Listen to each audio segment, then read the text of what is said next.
मेरे प्यारे देशवासियों, मन की बात में आप सभी से जुड़ना, आप सभी से सीखना, देश के लोगों की उपलब्धियों के बारे में जानना वाकई मुझे बहुत सुखद अनुभव देता है। एक दूसरे के साथ अपनी बातें साझा करते हुए, अपनी मन की बात करते हुए हमें पता ही नहीं चला कि इस कार्यक्रम ने 125 एपिसोड पूरे कर लिए। आज इस कार्यक्रम का 126वां एपिसोड है और आज के दिन के साथ कुछ विशेषताएं भी जुड़ी हैं। आज भारत की दो महान विभूतियों की जयंती है।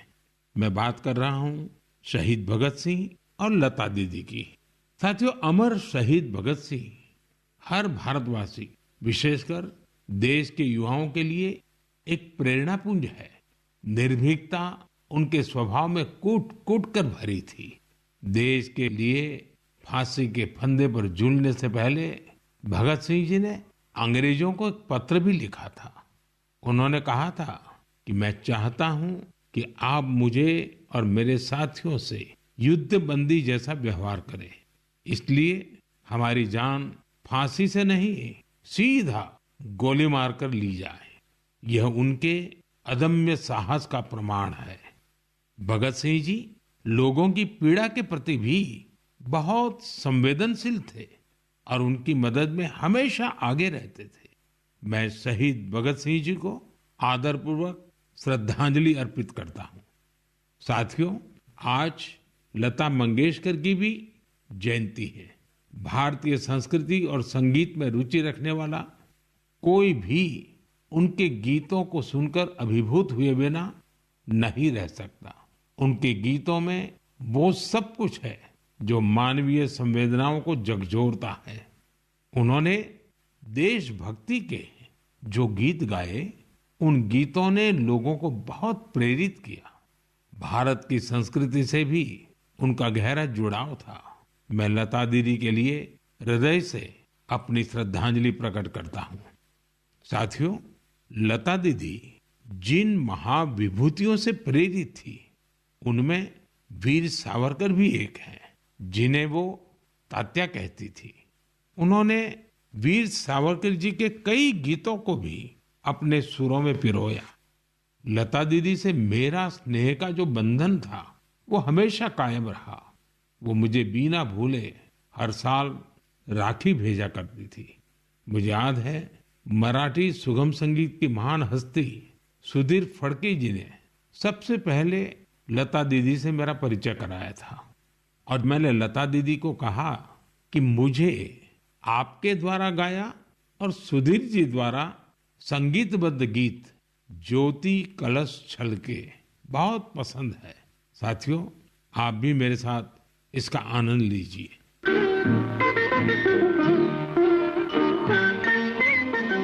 ज्योति कलश छलके, ज्योति कलश छलके, ज्योति कलश छलके, ज्योति कलश छलके।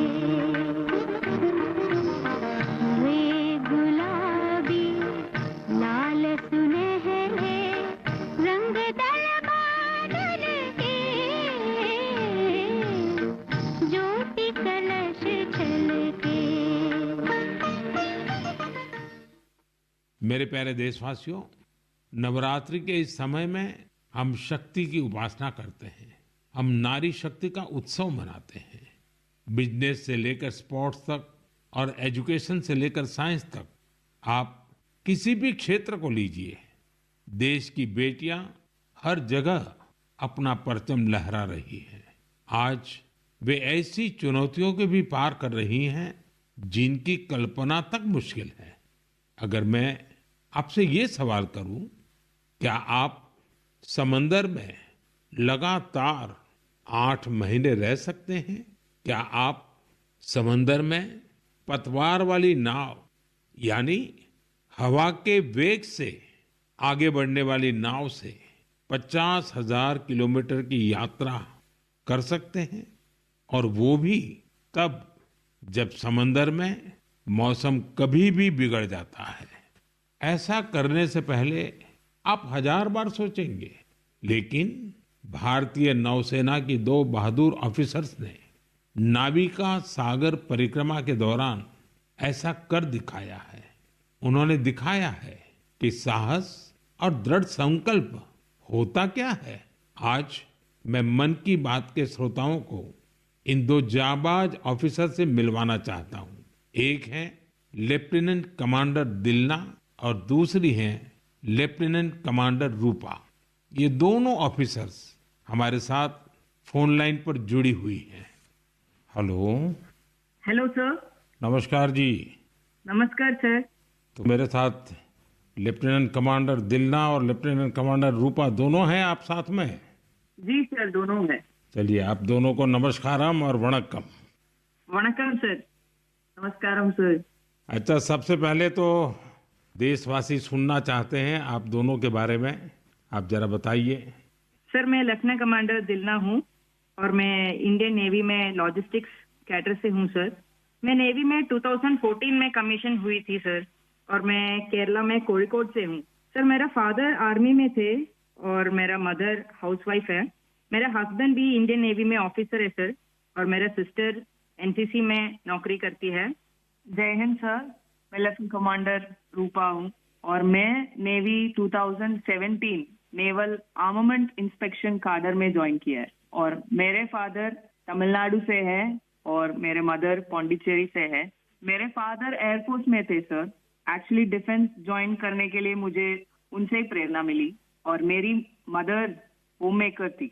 अच्छा दिलना और रूपा, आपसे मैं जानना चाहूंगा कि आपकी जो सागर परिक्रमा में आपका एक्सपीरियंस देश सुनना चाहता है और मैं पक्का मानता हूँ ये कोई सरल काम नहीं है, कई कठिनाइयां आई होगी, बहुत मुश्किलें आपको पार करनी पड़ी होगी। जी सर, मैं आपको ये बोलना चाहती हूँ कि लाइफ में सर एक बार हमें ऐसा मौका मिलता है जो हमारी जिंदगी बदल देती है सर।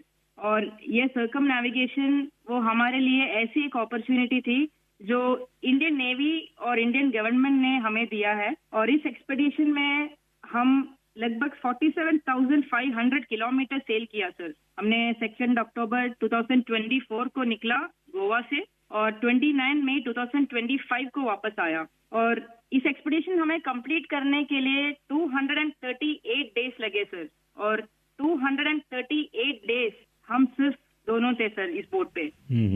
और सर एक्सपेडिशन के लिए हमने 3 साल की तैयारी की, नेविगेशन से लेके कम्युनिकेशन, इमरजेंसी डिवाइसेस को कैसे ऑपरेट करना, डाइविंग कैसे करते हैं और बोट में कुछ भी तरह की इमरजेंसी हो जैसे मेडिकल इमरजेंसी से हो कैसे मैनेज करना, ये सब के बारे में हमें इंडियन नेवी ने ट्रेनिंग दिया सर। और इस यात्रा में सबसे मेमोरेबल मोमेंट में बोलना चाहती हूँ सर कि हमने भारत की झंडा पॉइंट नीमो पर लहराया सर। सर पॉइंट नीमो दुनिया की सबसे रिमोटेस्ट लोकेशन पे है सर।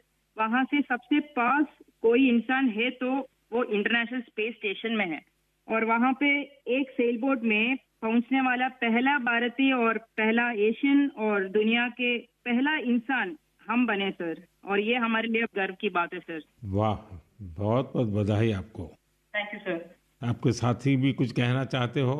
सर मैं ये कहना चाहती हूँ कि ये सेल बोट से ये दुनिया का सर्कम नेविगेशन जो किया है उनका नंबर माउंट एवरेस्ट पहुंचने वाला के नंबर से बहुत कम है। और एक्चुअली जो सेल बोट से अकेले जो सर्कम नेविगेशन करते हैं उनके नंबर जो स्पेस में गए हैं उनके नंबर से भी बहुत कम है। अच्छा, इतनी कॉम्प्लेक्स जर्नी के लिए बहुत टीम वर्क की जरूरत होती है और वहाँ तो टीम में आप 2 ही ऑफिसर्स थे, आप लोगों ने कैसे मैनेज किया इसको? जी सर, ऐसे यात्रा के लिए हम दोनों को एक साथ मेहनत करना पड़ता था और जैसे लेफ्टिनेंट कमांडर दिलना ने बोला ये अचीव करने के लिए सिर्फ दोनों था बोट पे और हम बोट रिपेयरर थी, इंजन मैकेनिक थी, sail maker, medical assistant, cook, cleaner, diver, navigator और सब कुछ एक साथ बनना पड़ता था। और ये हमको अचीव करने के लिए इंडियन नेवी का बड़ा कंट्रीब्यूशन था और हमको हर तरह की ट्रेनिंग दिया है। एक्चुअली सर, हम 4 साल से साथ सेल कर रहे हैं, तो एक दूसरे की स्ट्रेंथ और वीकनेस हम अच्छी तरह से जानते हैं। इसलिए हम सबको कहते हैं कि हमारे बोट पर एक इक्विपमेंट थी जो कभी फेल नहीं हुआ, वो हम दोनों का टीम वर्क था। अच्छा, जब मौसम खराब होता था, क्योंकि ये समुद्री दुनिया तो ऐसी है जहाँ मौसम का कोई ठिकाना नहीं, तो आप उस सिचुएशन को कैसे हैंडल करते थे? सर, हमारा यात्रा में बहुत सारा एडवर्स चैलेंजेस सब थे सर। हमें इस एक्सपेडिशन में कई चैलेंजेस फेस करना पड़ा। स्पेशली सर, सदर्न ओशन में हमेशा मौसम बुरा होता है। हमें 3 तूफानों को भी फेस करना पड़ा। और सर, हमारा बोट सिर्फ 17 मीटर का है और लेंथ में उसका विड्थ है सिर्फ 5 मीटर। तो कभी कभी कुछ लहरें आती थी जो 3 स्टोरी बिल्डिंग से भी बड़ी थी सर। और हमने बहुत ज्यादा गर्मी और बहुत ज्यादा सर्दी दोनों फेस किया है हमारे जर्नी में। अंटार्कटिका में सर, जब हम सेल कर रहे थे, हमारा टेम्परेचर 1 डिग्री सेल्सियस और 90 किलोमीटर पर आवर का हवा दोनों एक साथ हमको सामना करना पड़ा था। और हमने ठंड से बचने के लिए 6 to 7 लेयर कपड़े एक साथ पहनते थे और पूरा सदर्न ओशन हमने ऐसी 7 लेयर ऑफ क्लोथिंग से किया सर। एंड कभी कभी हम गैस स्टोव लेके हमारा हाथ को गर्म करते थे सर। और कभी ऐसे सिचुएशंस भी होते हैं जब हवा बिल्कुल नहीं होता है और हम सेल्स पूरा नीचे करके हम ड्रिफ्ट होते रहते हैं। और ऐसे वाले सिचुएशन में एक्चुअली सर हमारे पेशेंस टेस्ट होता है। लोगों को सुन करके भी बहुत हैरानी होगी कि हमारे देश की बेटियां ऐसा कष्ट उठा रही हैं। अच्छा, इस परिक्रमा के दौरान आप अलग अलग देशों में रुकती भी रही, वहाँ क्या एक्सपीरियंस होता था? जब भारत की 2 बेटियों को लोग देखते होंगे तो उनके मन में बहुत सारी बातें रहती होगी। जी सर, हमको बहुत अच्छा एक्सपीरियंस मिला सर। हमने 8 महीनों में 4 जगह पे रुकी थी sir. Australia, New Zealand, port Stanley और साउथ अफ्रीका सर। हर जगह पे एवरेज कितना समय रुकना होता था? सर, हमने 14 डेज स्टे किया सर, एक जगह पे। एक जगह पे 14 डेज? Correct sir. और सर, हमने दुनिया के हर कोने में भारतीय को देखे सर। वो भी बहुत एक्टिव और बहुत कॉन्फिडेंस के साथ भारत का नाम रोशन कर रहे हैं। और हमको ऐसे लगा कि हमारा जो सक्सेस है सर, वो अपना भी सक्सेस समझते थे। एंड हर जगह पे हमें अलग अलग एक्सपीरियंस मिला। जैसे ऑस्ट्रेलिया में वेस्टर्न ऑस्ट्रेलियन पार्लियामेंट के स्पीकर ने हमें बुलाया, वो हमें बहुत मोटिवेट किया सर। और हमेशा ये ऐसे सब चीज होता है सर, हमें बहुत गर्व होता था। और जब न्यूजीलैंड में गए तब माओरी लोगों ने हमें स्वागत किया और हमारा भारतीय कल्चर के लिए बहुत रेस्पेक्ट दिखाया सर। एंड एक इम्पोर्टेंट चीज है सर, पोर्ट स्टैनली एक रिमोट आइलैंड है सर, वो साउथ अमेरिका के पास है। वहाँ पे टोटल पॉपुलेशन सिर्फ 3500 है सर। लेकिन वहाँ हमने एक मिनी इंडिया देखा एंड वहाँ पे 45 इंडियंस थे। उन्होंने हमें अपना समझा और हमें घर जैसा महसूस कराया सर। अच्छा, देश की उन बेटियों के लिए आप दोनों क्या मैसेज देना चाहेगी जो आपकी तरह ही कुछ अलग करना चाहती हैं? सर, मैं लेफ्टिनेंट कमांडर रूपा बोल रही हूँ अभी। मैं आपके माध्यम से मैं सबको ये कहना चाहती हूँ कि अगर कोई भी अपने दिल लगा के मेहनत किया तो इस दुनिया में कुछ भी इम्पॉसिबल नहीं है। आप कहाँ से हो, कहाँ पैदा हुआ है, वो कुछ मैटर नहीं करता सर। ये हम दोनों का इच्छा है कि भारत की युवा और महिलाएं बड़े बड़े सपना देखें और फ्यूचर में और गर्ल्स और विमेन डिफेंस में, स्पोर्ट्स में, एडवेंचर में शामिल होके देश का नाम रोशन करें। दिलना और रूपा, आपकी बातें सुनकर मुझे भी बहुत रोमांच अनुभव हो रहा है कि कितना बड़ा साहस आपने किया है। आप दोनों को मेरी तरफ से बहुत बहुत धन्यवाद। निश्चित तौर पर आपकी मेहनत, आपकी सफलता, आपकी अचीवमेंट देश के युवकों को, देश की युवतियों को बहुत प्रेरित करेगी। ऐसे ही तिरंगा लहराते रहिए। भविष्य के प्रयासों के लिए आपको मेरी ढेरों शुभकामनाएं। Thank you sir. बहुत बहुत धन्यवाद। वणक्कम, नमस्कारम। नमस्कार सर। साथियों, हमारे पर्व त्योहार भारत की संस्कृति को जीवंत बनाए रखते हैं। छठ पूजा ऐसा एक पावन पर्व है जो दिवाली के बाद आता है। सूर्य देव को समर्पित यह महापर्व बहुत ही विशेष है। इसमें हम डूबते सूर्य को भी अर्घ्य देते हैं, उनकी आराधना करते हैं। छठ न सिर्फ देश के अलग अलग हिस्सों में मनाई जाती है, बल्कि दुनिया भर में इसकी छठा देखने को मिलती है। आज यह एक ग्लोबल फेस्टिवल बन रहा है। साथियों, मुझे आपको ये बताते हुए बहुत खुशी है कि भारत सरकार भी छठ पूजा को लेकर एक बड़े प्रयास में जुटी है। भारत सरकार छठ महापर्व को यूनेस्को की इंटेंजिबल कल्चरल हेरिटेज लिस्ट यानी यूनेस्को की सांस्कृतिक धरोहर की सूची में शामिल कराने का प्रयास कर रही है।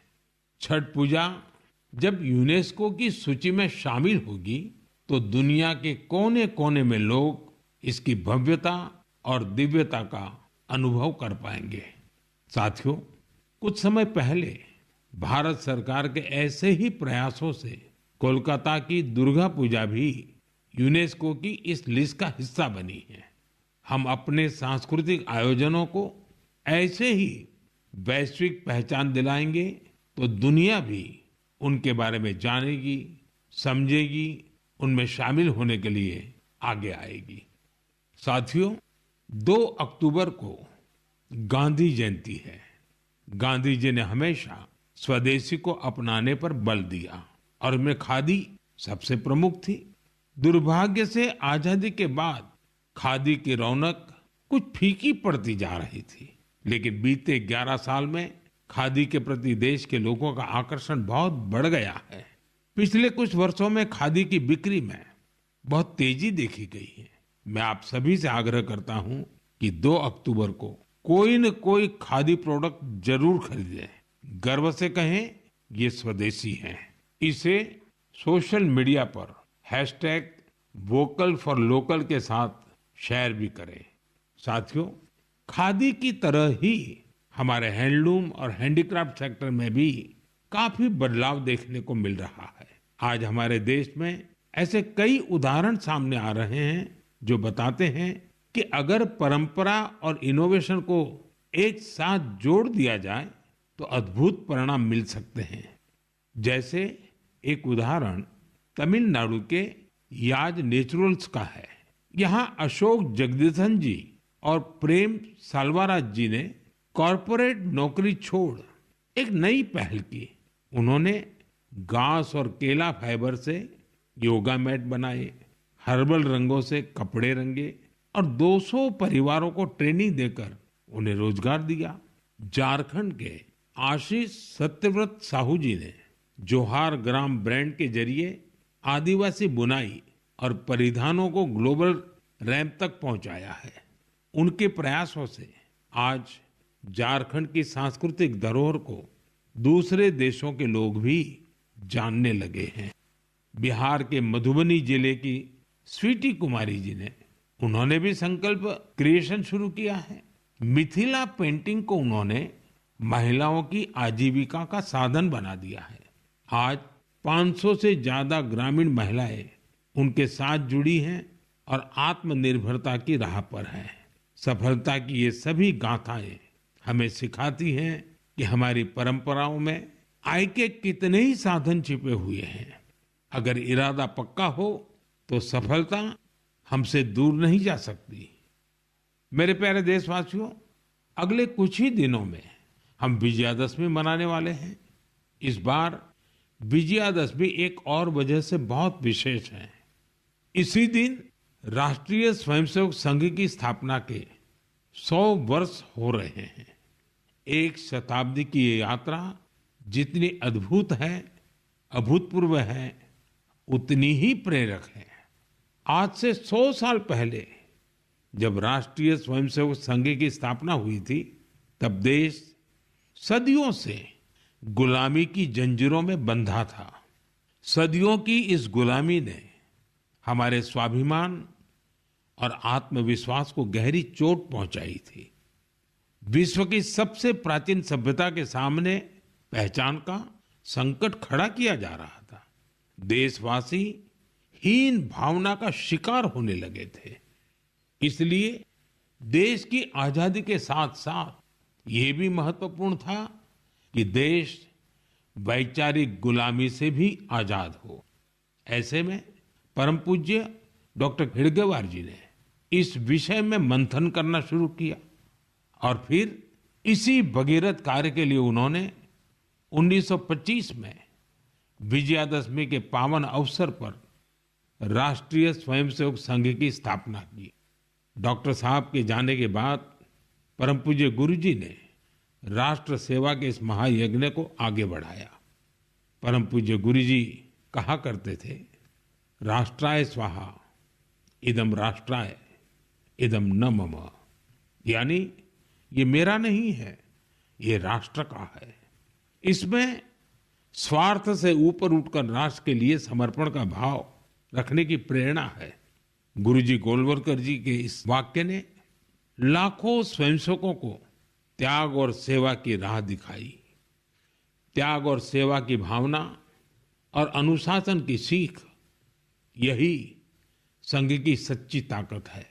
आज आरएसएस 100 वर्ष से बिना थके, बिना रुके राष्ट्र सेवा के कार्य में लगा हुआ है।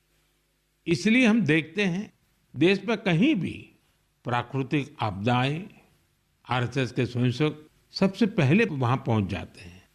लाखों लाख स्वयंसेवकों के जीवन के हर कर्म, हर प्रयास में राष्ट्र प्रथम, नेशन फर्स्ट की यह भावना हमेशा सर्वोपरि रहती है। मैं राष्ट्र सेवा के महायज्ञ में स्वयं को समर्पित कर रहे प्रत्येक स्वयंसेवक को अपनी शुभकामनाएं अर्पित करता हूं। मेरे प्यारे देशवासियों, अगले महीने 7 अक्टूबर को महर्षि वाल्मीकि जयंती है। हम सब जानते हैं महर्षि वाल्मीकि भारतीय संस्कृति के कितने बड़े आधार है। ये महर्षि वाल्मीकि ही थे जिन्होंने हमें भगवान राम की अवतार कथाओं से इतने विस्तार से परिचित करवाया था। उन्होंने मानवता को रामायण जैसा अद्भुत ग्रंथ दिया। साथियों, रामायण का ये प्रभाव उसमें समाहित भगवान राम के आदर्शों और मूल्यों के कारण है। भगवान राम ने सेवा, समरसता और करुणा से सबको गले लगाया था। इसलिए हम देखते हैं महर्षि वाल्मीकि के रामायण के राम माता शबरी और निषाद राज के साथ ही पूर्ण होते हैं। इसलिए साथियों, अयोध्या में जब राम मंदिर का निर्माण हुआ तो साथ में निषाद राज और महर्षि वाल्मीकि का भी मंदिर बनाया गया है। मेरा आपसे आग्रह है, आप भी जब अयोध्या में रामलला के दर्शन करने जाएं तो महर्षि वाल्मीकि और निषाद राज मंदिर के दर्शन जरूर करें। मेरे प्यारे देशवासियों, कला, साहित्य और संस्कृति की सबसे खास बात होती है कि ये किसी एक दायरे में बंधी नहीं होती। इनकी सुगंध सभी सीमाओं को पार कर लोगों के मन को छूती है। हाल ही में पेरिस के एक कल्चरल इंस्टीट्यूट सौंथ मंडपा ने अपने 50 वर्ष पूरे किए। इस सेंटर ने भारतीय नृत्य को लोकप्रिय बनाने में अपना व्यापक योगदान दिया है। इसकी स्थापना मिलेना साल्विनी ने की थी। उन्हें कुछ वर्ष पहले पद्मश्री से सम्मानित किया गया था। मैं सौंथ मंडपा से जुड़े सभी लोगों को बहुत बधाई देता हूं और भविष्य के प्रयासों के लिए उन्हें शुभकामनाएं देता हूं। साथियों, अब मैं आपको 2 छोटी ऑडियो क्लिप सुना रहा हूं। इन पर ध्यान दीजिएगा। दयालु सित किन सितना मिनिह कौरुंदो मसबंदे मिनिह गन सोंदिने नैनु वेदो बिंद कुदु सितुवे दयालु सित किन सितना मिनिह कौरुंदो मसबंदे मिनिह गन सोंदिने। अब दूसरी क्लिप भी सुनिए। மனிதன் மனிதனுக்காயில்லையே மற்றதுதான் இங்கு கவலைப்படும் கருணையுள்ளத்தில் பரவிடவே அன்பு செய்வாய் நீ என் தோழா மனிதன் மனிதனுக்காயில்லையே மற்றதுதான் இங்கு கவலைப்படும் கருணையுள்ளத்தில் பரவிடவே. साथियों, ये आवाज इस बात की साक्षी है कि कैसे भूपेन हजारिका जी के गीतों से दुनिया भर के अलग अलग देश आपस में जुड़ते हैं। दरअसल श्रीलंका में एक बेहद ही सराहनीय प्रयास हुआ है। इसमें भूपेन दाजी के प्रतिष्ठित गीत मनुहे मनुहार बाबे, इसका श्रीलंकाई कलाकारों ने सिंहली और तमिल में अनुवाद किया है। मैंने आपको इन्हीं का ऑडियो सुनाया है। कुछ दिनों पहले मुझे असम में उनके जन्म शताब्दी समारोह में शामिल होने का सौभाग्य मिला था। यह वास्तव में एक बहुत ही यादगार कार्यक्रम रहा। साथियों, असम आज जहां भूपेन हजारिका जी की जन्म शताब्दी मना रहा है, वहीं कुछ दिनों पहले एक दुखद समय भी आया है। जुबिन गर्ग जी के असामयिक निधन से लोग शोक में हैं। जुबिन गर्ग एक मशहूर गायक थे जिन्होंने देश भर में अपनी पहचान बनाई। असम की संस्कृति से उनका बहुत गहरा लगाव था। जुबिन गर्ग हमारी यादों में हमेशा बने रहेंगे और उनका संगीत आने वाली पीढ़ियों को मंत्र मुग्ध करता रहेगा। जुबिन गार्ग आसिल अहोमोर हमोस कृतिर उज्ज्वल रत्नो जनोतार हृदय तेयो हृदय जियाय थाकीबो। साथियों, कुछ दिन पहले हमारे देश ने एक महान विचारक और चिंतक S.L. भैरप्पा जी को भी खो दिया है। मेरा भैरप्पा जी से व्यक्तिगत संपर्क भी रहा और हमारे बीच कई मौकों पर अलग अलग विषयों पर गहन बातचीत भी हुई। उनकी रचनाएं युवा पीढ़ी के विचारों को दिशा देती रहेगी। कन्नड़ा की उनकी बहुत सारी रचनाओं का अनुवाद भी उपलब्ध है। उन्होंने हमें बताया कि अपनी जड़ों और संस्कृति पर गर्व करना कितना मायने रखता है। मैं S.L. भैरप्पा जी को अपनी भावभीनी श्रद्धांजलि अर्पित करता हूं और युवाओं से उनकी रचनाएं पढ़ने का आग्रह करता हूं। मेरे प्यारे देशवासियों, आने वाले दिनों में एक के बाद एक त्योहार और खुशियां आने वाली हैं। हर पर्व पर हम खरीदारी भी खूब करते हैं और इस बार तो GST बचत उत्सव भी चल रहा है। साथियों, एक संकल्प लेकर आप अपने त्योहारों को और खास बना सकते हैं। अगर हम ठान लें कि इस बार त्योहार सिर्फ स्वदेशी चीजों से ही मनाएंगे, तो देखिएगा हमारे उत्सव की रौनक कई गुना बढ़ जाएगी। वोकल फॉर लोकल को खरीदारी का मंत्र बना दीजिए। ठान लीजिए हमेशा के लिए जो देश में तैयार हुआ है वही खरीदेंगे। जिसे देश के लोगों ने बनाया है वही घर ले जाएंगे। जिसमें देश के किसी नागरिक की मेहनत है उसी सामान का उपयोग करेंगे।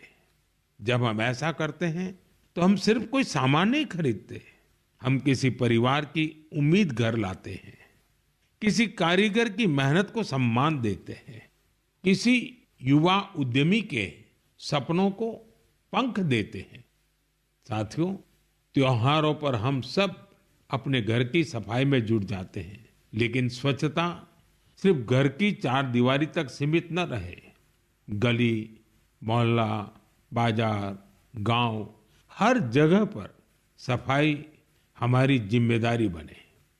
साथियों, हमारे यहाँ ये पूरा समय उत्सवों का समय रहता है और दिवाली एक प्रकार से महाउत्सव बन जाता है। मैं आप सबको आने वाली दीपावली की भी बहुत बहुत शुभकामनाएं देता हूं, लेकिन साथ साथ फिर से दोहराऊंगा, हमें आत्मनिर्भर बनना है, देश को आत्मनिर्भर बना करके ही रहना है और उसका रास्ता स्वदेशी से ही आगे बढ़ता है। साथियों, मन की बात में इस बार इतना ही। अगले महीने फिर नई गाथाओं और प्रेरणाओं के साथ मुलाकात करूंगा। तब तक आप सबको शुभकामनाएं। बहुत बहुत धन्यवाद।